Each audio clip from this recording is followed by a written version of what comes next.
कांग्रेस से आप इकलौती ओबीसी महिला हैं जो महापौर के टिकट की दावेदार है। ईश्वर मुझे कोई बड़ा पोस्ट देगा जी, बिल्कुल 100%। अगर ओबीसी महिला होता है तो मैं दावेदारी पेश करूंगी। क्या कांग्रेस विपक्ष की सही भूमिका निभा रही है? हाँ, कांग्रेस ने हमेशा से काम करने में विश्वास किया है। मान लीजिए कि आप महापौर बनती हैं तो शहर की सबसे प्रमुख समस्या कौन सी मानती है जिसको सबसे पहले हल करेंगी? सबसे पहले तो मुझे सीवर लाइन दिखाई देती है कि लोग टैक्स तो दे रहे हैं पर उनके वार्डों में नाली तक नहीं है प्रॉपर्टी टैक्स। जलावर्धन योजना को सक्सेस मानते हैं आप? कोई सुनने वाला नहीं है नगर निगम में, इतना भ्रष्टाचार है। क्या आप महापौर बनने के बाद उनको यहाँ से हटवा देंगे? मतलब कई साल से वहाँ पर अधिकारी पदस्थ हैं, उनको कोई हिलाने डुलाने वाला नहीं है।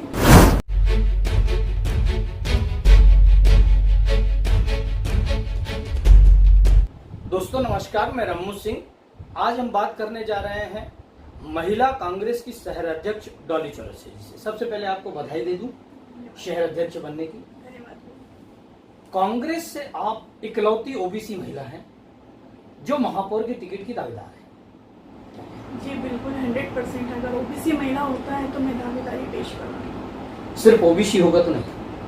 ओबीसी होगा तभी करूंगी, पर ओबीसी महिला में तो 100%।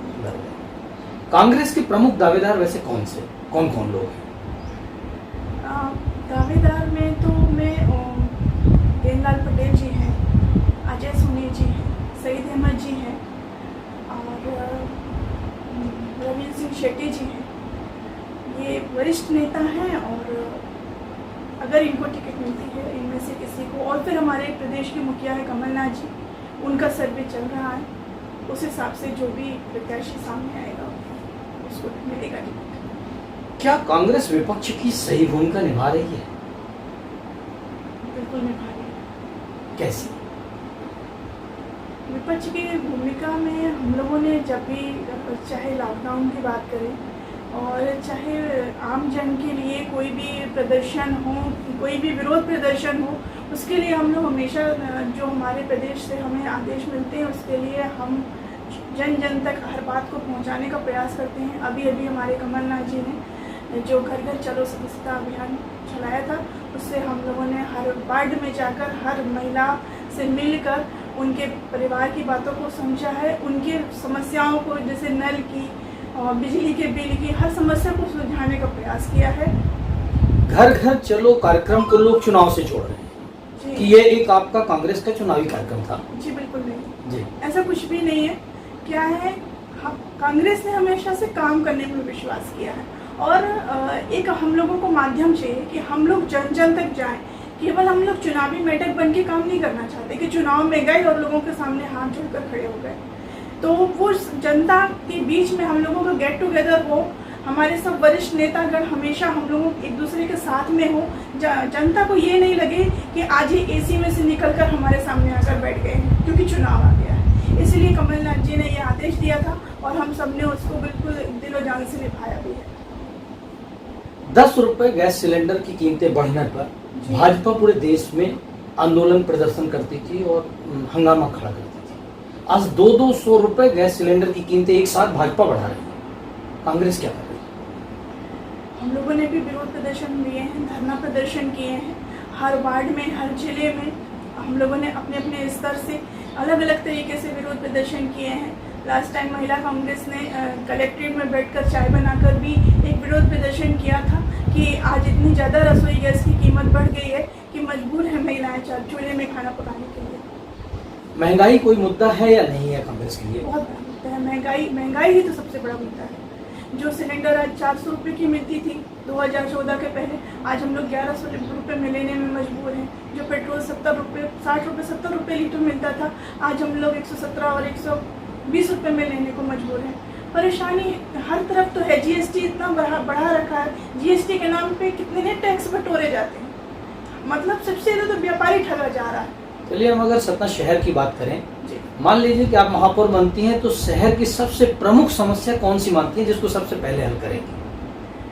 शहर के 2 समस्याएं बहुत प्रमुख हैं। सबसे पहले तो मुझे सीवर लाइन दिखाई देती है कि लोग टैक्स तो दे रहे हैं पर उनके वार्डों में नाली तक नहीं है और उसकी वजह से पानी का जाम हो जाता है। पानी, मच्छर, मलेरिया 100 बीमारियां पैदा होती हैं। लोग मजबूर हैं गांव का जीवन जीने के लिए। दूसरी चीज़ प्रॉपर्टी टैक्स। प्रॉपर्टी टैक्स पे हमारे नेता प्रतिपक्ष ने आवाज़ उठाई थी कि आप अपना प्रॉपर्टी टैक्स किस लिए ले रहे हैं, क्यों बढ़ा रहे हैं।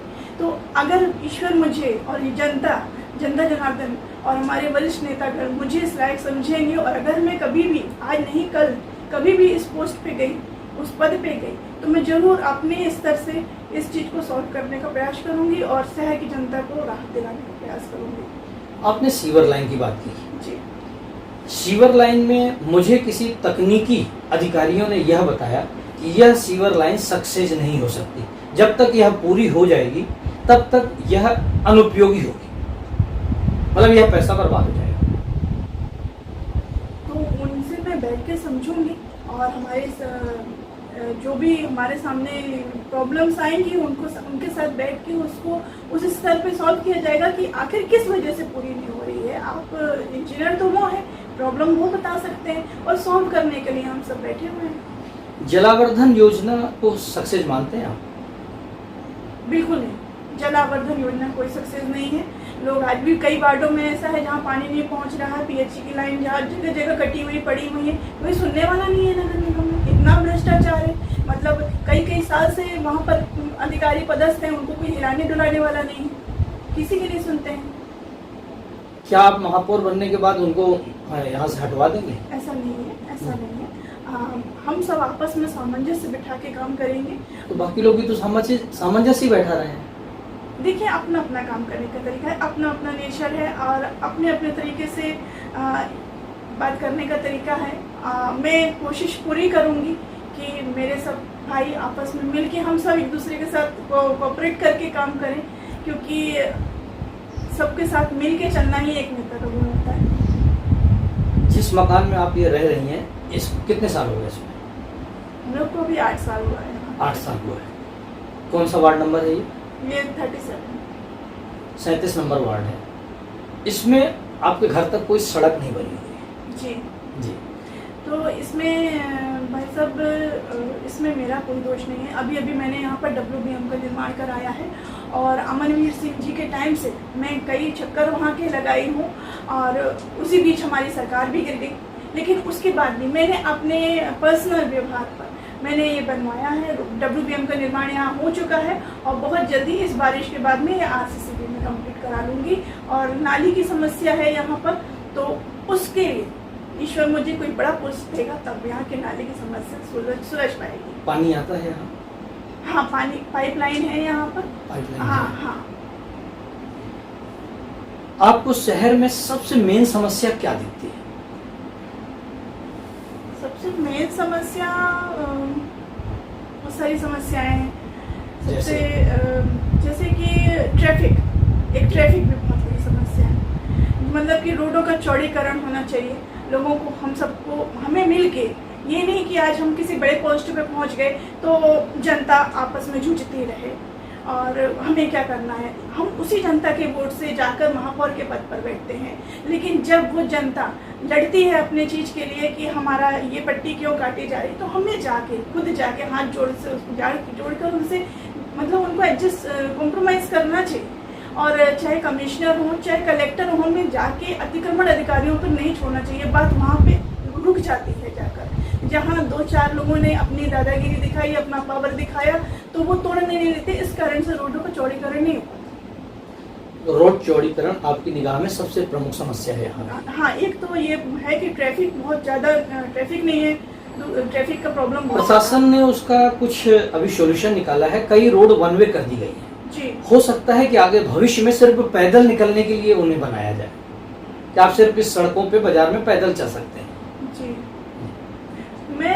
मैं सोचती हूँ कि हमें सतना का क्षेत्रफल बढ़ाना चाहिए और जो मतलब मार्केट पुराना है उसको छोड़ के हमें और उसका क्षेत्रफल बढ़ा के उसको और डेवलप करना चाहिए। जैसे स्मार्ट सिटी है, स्मार्ट सिटी के तहत हमको और अच्छे कॉम्प्लेक्सेस खोलना चाहिए ताकि हमारा सतना भी एक मेट्रो सिटी की लाइन में आकर खड़ा हो जाए।